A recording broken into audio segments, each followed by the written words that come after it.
Ouais, presque pour rebondir sur ce que disait Thomas Massie, qui disait, mais il n'y a rien qui se passe chez nous, aux États-Unis, il y a tout qui se passe à l'étranger.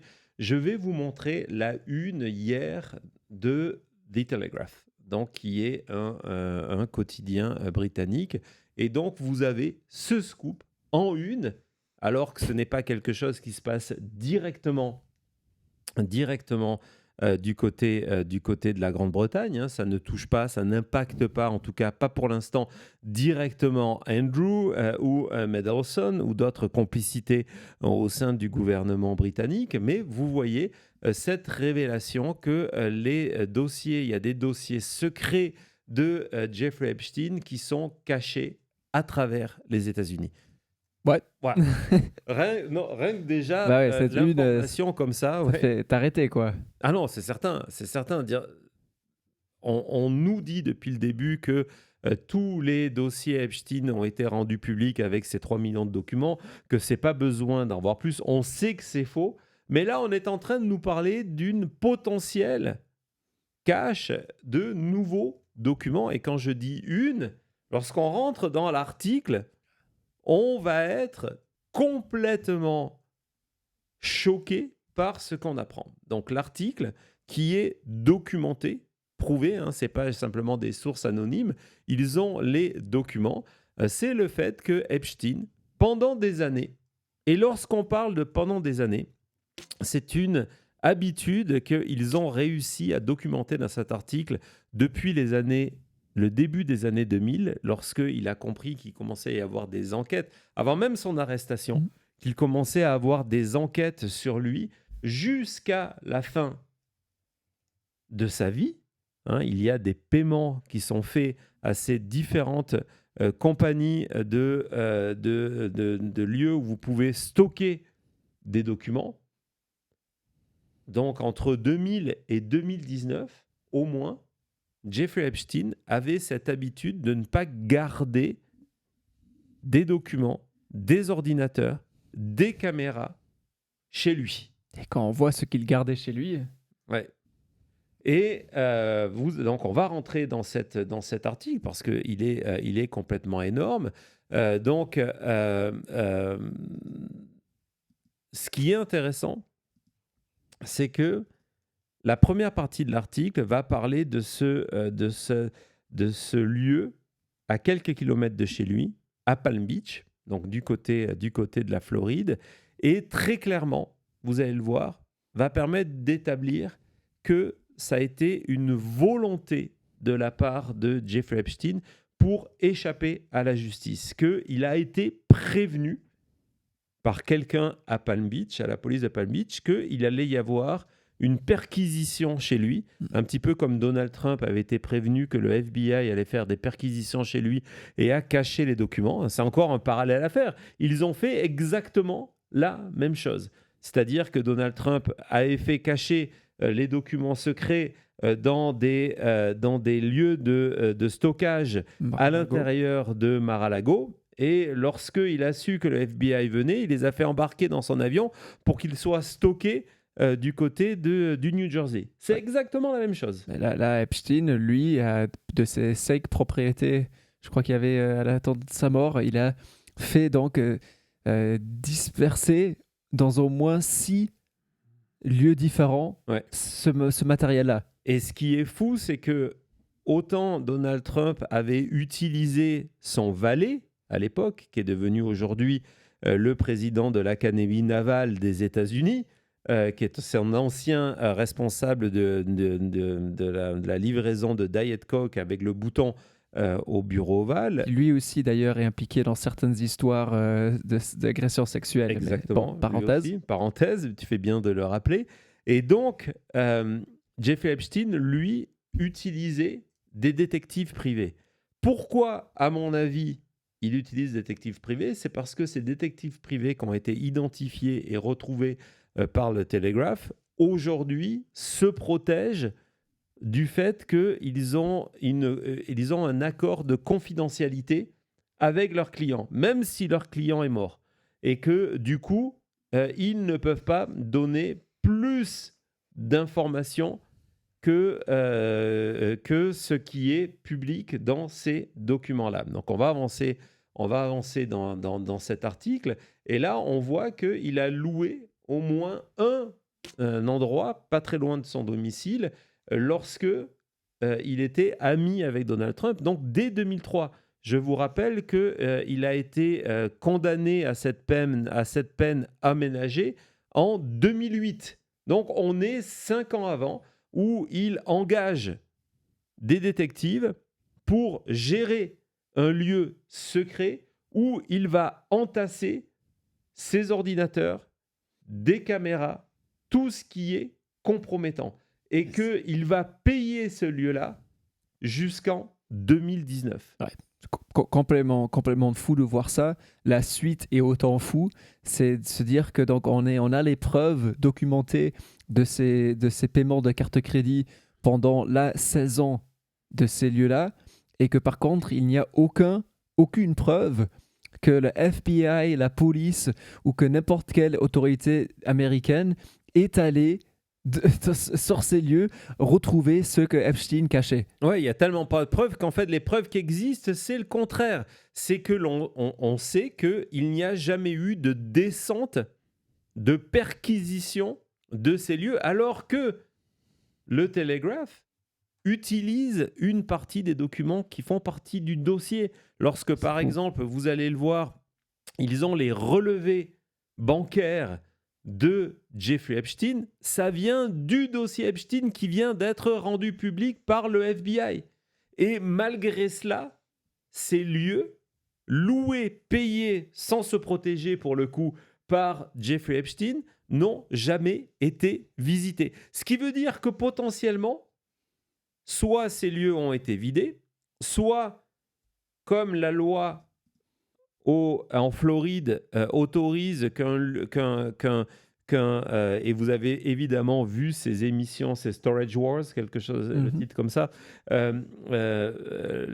loi autorise, après un non-paiement de 6 mois, de vendre aux enchères le contenu d'une zone de stockage sans avoir à passer par la loi, etc., etc.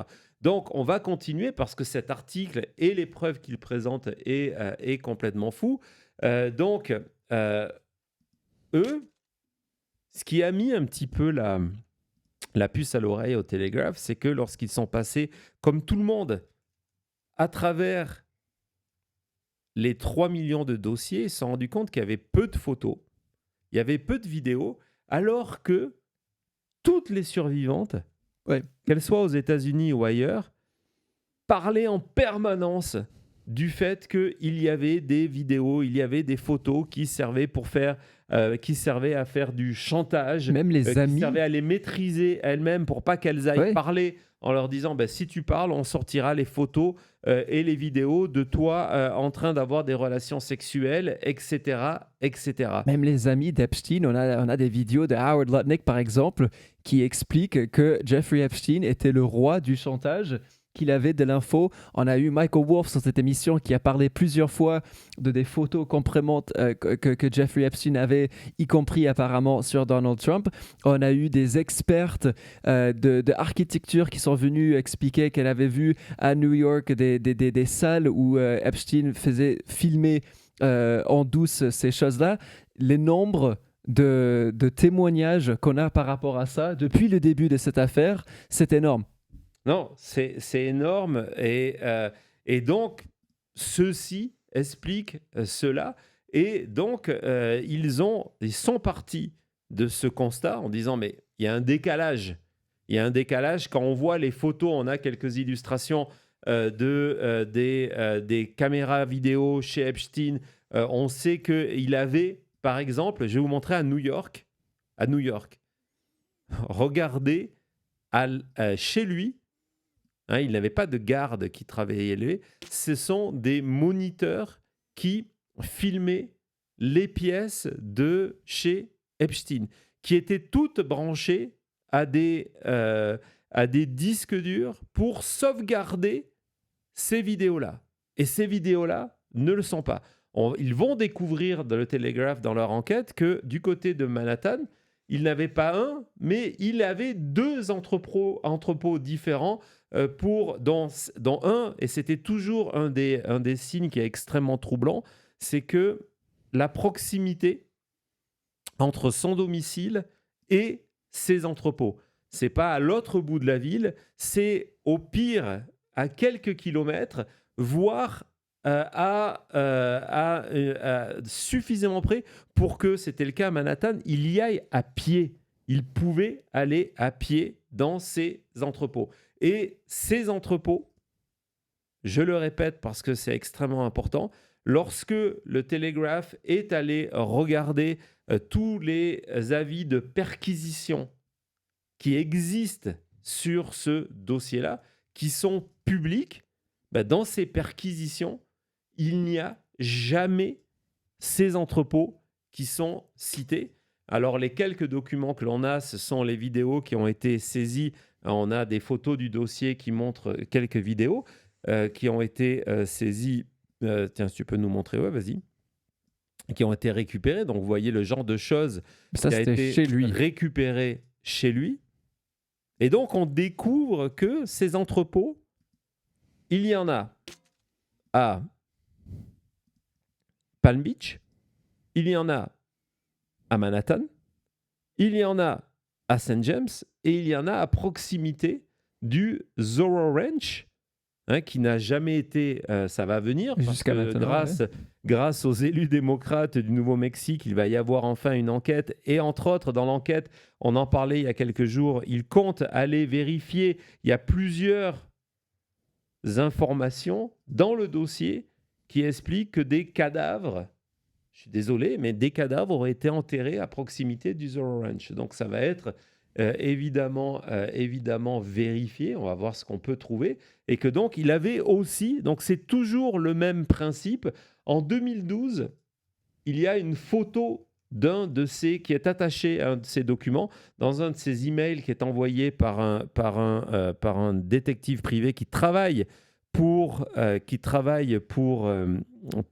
Epstein, qui montre l'intérieur de cet entrepôt. Il y a un entrepôt qui est désigné dans un texte avec le contrat qui est suffisamment grand pour mettre plusieurs véhicules.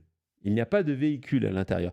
Et vous voyez que sur cette partie, la partie basse en bas, au-dessous du projecteur, c'est du matériel électronique. Et le fait que vous demandez, alors on pourrait dire, ah ouais, mais regardez, ce sont que des vieux meubles, mais le fait que vous demandez à des détectives de gérer vos entrepôts, vous savez que dans ces entrepôts, il n'y a pas que des meubles. Ouais. Et d'ailleurs, oui, vas-y. Non, vas-y, j'imagine que ça veut dire la même chose sur.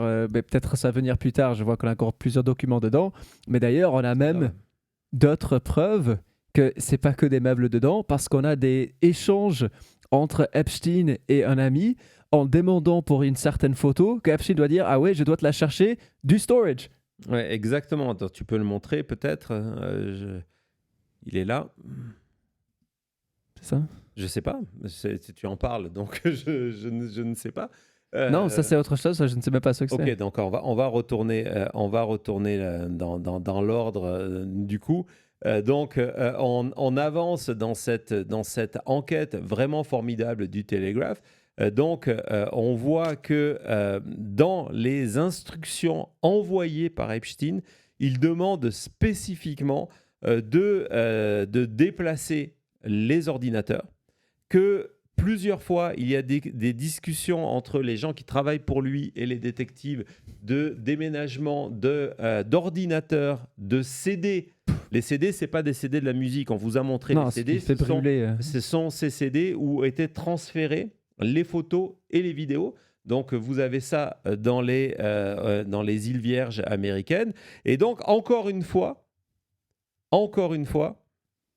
lorsque on demande du côté du FBI de répondre à ce sujet-là, il n'y a pas de commentaires. Et du côté de Telegraph, lorsqu'ils ont retrouvé certains des détectives qui sont cités dans ces lettres-là, qui ont été en charge, y compris y compris de ce transport ce transport d'ordinateurs et de matériel photographique et vidéo, il refuse de répondre en disant non, on doit être, on est protégé par la confidentialité, le contrat qu'on a eu avec lui.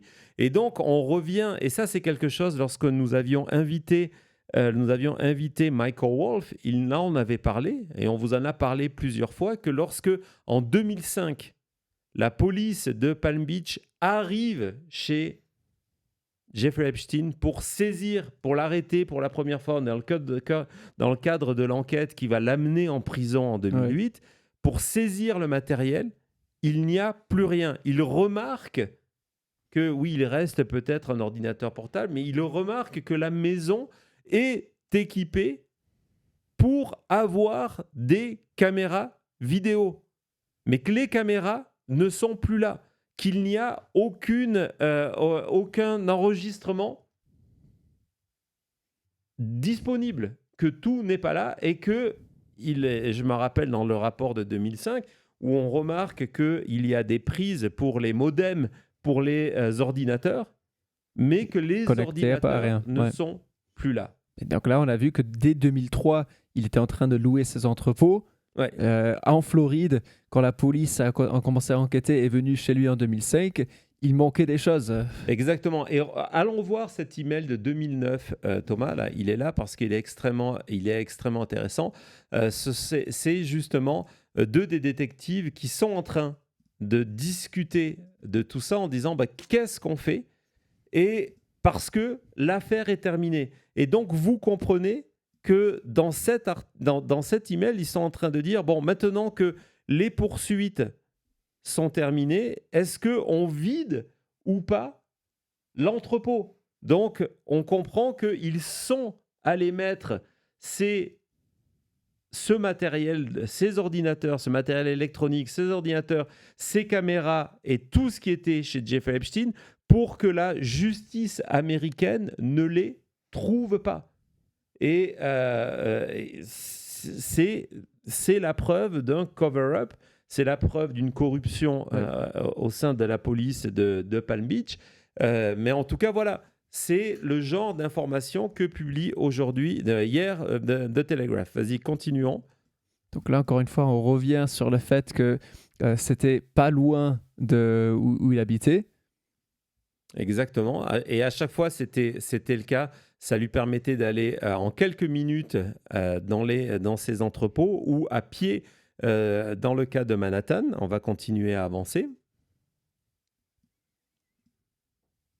Donc là, c'est celui de Manhattan. Manhattan, septembre 2010. Donc là, il est sorti de prison. Ouais. Il sait que peut-être sa peine n'a pas été aussi importante parce qu'il a réussi à dissimuler ce qu'il avait du côté de Palm Beach. La police n'y a jamais eu accès.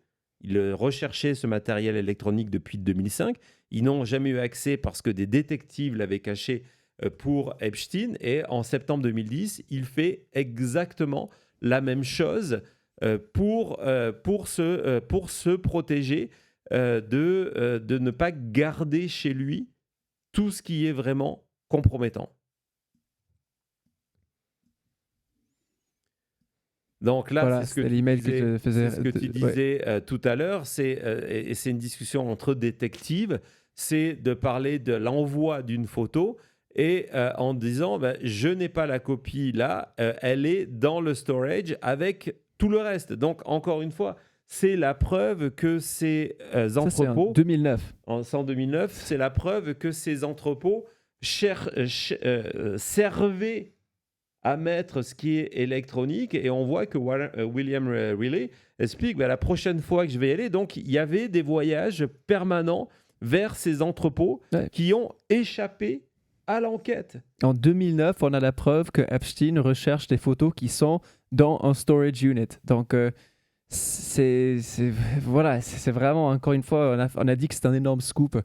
Tout à l'heure, ce qu'on avait Epstein et Trump, c'était, là aussi, c'est fou d'avoir dans une journée autant de choses énormes. Mais ce qui est fou aussi, c'est que comment est-ce que l'FBI et les autres services des États-Unis qui ont des budgets sans fin, qui ont toutes ces ressources. Comment est-ce que ça n'a jamais fait partie du... Parce qu'on voulait pas trouver tout ça. Exactement, mais comment est-ce que c'était OK de dire, OK, on va jamais aller chercher ces entrepôts, on va jamais aller fouiller son ranch, et qu'on accepte ça et qu'on dise, ouais, il n'y a pas de problème, Cash Patel, il fait un bon travail, il mérite d'aller boire un petit coup avec les gars en Italie. C'est inadmissible de voir comment ce dossier a été... Je ne sais pas, même pas le terme, parce que c'est même pas traité, le dossier, parce qu'il y a tellement d'éléments, en plus des éléments qu'on sait qui sont clés, qu'on sait qu'il va cacher des preuves quelque part, et on dit, ah, pas besoin d'aller le regarder, c'est sûrement que les meubles. Ça veut dire que, d'une certaine manière, on est là à le protéger. Non, exactement. Et regarde la facture, justement, ça fait partie des documents qui a mis sur la piste du côté de The Telegraph. C'est très clairement établi que en 2014, il continue à payer en Floride cet entrepôt qui a été utilisé pour dissimuler des preuves à la justice et à la police de 2005 à 2008 et le moment où il a été condamné. C'est vraiment énorme. Ce n'est pas le seul scoop. Ce n'est pas le seul scoop que le Telegraph a réussi à sortir. Ils ont trouvé aussi des preuves que le fait que Epstein avait, au-delà de toutes les caméras que l'on voit, avait piégé ses domiciles avec des caméras espions. Des caméras qui étaient cachées de partout, y compris dans des boîtes de Kleenex, par exemple. On va voir, c'est juste avant. Voilà, celui-là. Donc ça, c'est le deuxième scoop, en disant que voilà, il avait installé de partout des caméras secrètes chez lui, dont on attend toujours les vidéos. Et dans ces caméras secrètes dissimulées pour espionner ses invités, quelle que soit la raison de ses invités, il y a cet échange par email, on va le voir, où on a cette conversation où on ne sait pas qui. Et la question, on en revient là, c'est qui écrit à Jeffrey Epstein? Pourquoi le nom de cette personne est maquillé? Ce n'est pas une survivante, ce n'est pas une victime. Qui dit à Jeffrey Epstein, souviens-toi, lorsque on a parlé du fait que tu voulais mettre des caméras de partout et que ça doit être fait de manière très discrète, et les Russes, qui sont ces Russes, les Russes pourraient être parfaits pour faire ce boulot pour toi. Donc ça, on envoie ça à Jeffrey Epstein en 2014, et Epstein répond en disant, il nous faudrait alors 3 d'autres de ces caméras secrètes qui s'activent tout seuls quand quelqu'un passe devant. Merci. Exactement. Et on a la facture, le Telegraph est allé publier la facture, qui est un magasin spécialisé dans tout ce qui est surveillance électronique. Donc, on appelle ça les spy cameras, qui a, du côté de Jeffrey Epstein. Cette fois-ci, c'est en Floride. De quoi? Ouais, c'est en Floride. Donc, il le fait vraiment partout. Du côté, on est toujours en 2014, où la carte de Jeffrey Epstein, son American Express, a été utilisée pour acheter ce matériel de surveillance. Matériel de surveillance qui ne fait pas partie des listes, toutes ces mini-caméras dont certaines pouvaient se cacher dans une boîte de Kleenex ou se cacher dans un élément de décor. Cela ne fait pas partie du matériel qui a été saisi, comme ne fait pas partie, en tout cas, on ne le connaît pas si ça a été le cas, on n'a aucun document qui nous montre que ces entrepôts, à travers les États-Unis, Nouveau-Mexique, Floride, New York, les îles Vierges, ont été visités, saisis. Aujourd'hui, en 2026, on ne sait pas ce qu'il est advenu de ce matériel que Jeffrey Epstein a décidé de subtraire à la justice américaine. Encore une fois, lorsque Donald Trump nous explique que l'affaire Epstein est terminée et qu'il n'y a plus rien à voir, en fait, dans la réalité, tous les jours, on trouve une nouvelle direction à explorer. Exactement. On savait que le dossier Epstein était énorme, mais le plus on nous donne, le plus on rend compte qu'il nous manque des choses et que c'est tout énorme. C'est fou. Bon voilà, donc ça c'était toute notre affaire Epstein. On va passer maintenant en mode résistance, en mode State of the Union. On a énormément de choses à vous montrer, énormément de choses à vous raconter. On a pas mal de surprises aussi pour vous. On va faire une petite pause. N'allez pas loin, elle va durer un petit peu plus longtemps que d'habitude, hein. Ça va pas durer 30 secondes, ça va durer plutôt 2 minutes. Et on se retrouve tout de suite après.